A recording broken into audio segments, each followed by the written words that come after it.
Buxa tiger রিজার্ভে বনবস্তি, সেখানে কষ্ট করে থাকা দিন প্রায় শেষ। মাথা তুলছে পাকা ঘর। সৌজন্যে রাজ্য সরকারের বাংলার বাড়ি প্রকল্প।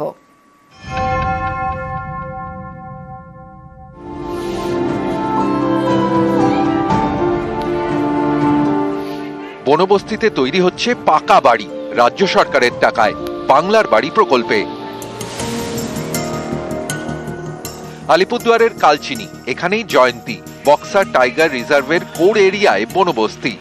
এখানকার বাসিন্দারা কেউ দিনমজুরির কাজ করেন, কেউ আবার জঙ্গল পাহারা দেন। গরিব পরিবার, ভাঙাচোরা বাড়িতেই দিন কাটে। শীতে কষ্ট, বর্ষায় দুর্ভোগ। সেই দুর্ভোগের দিন প্রায় শেষ। বাংলার বাড়ি প্রকল্পে তৈরি হচ্ছে 68টি পাকা বাড়ি।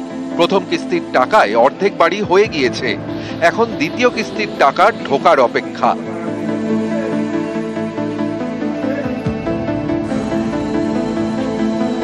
টাকার বাড়ি বানাচ্ছি, এখন সেকেন্ড কিস্তির অপেক্ষায় আছি যে সেকেন্ড কিস্তি আমাদের কবে ঢুকবে, যে আমরা ফুল বাড়ি বানাতে পারবো।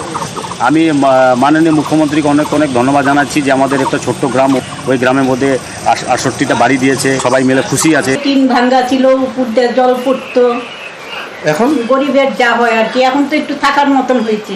উনি খুব ভালো করতেছে, ভালোই ব্যবস্থা করছে, লোকের জন্য খুব সহায়তা করছে। উনির উপরে পুরো ধন্যবাদ আছে আমাদের।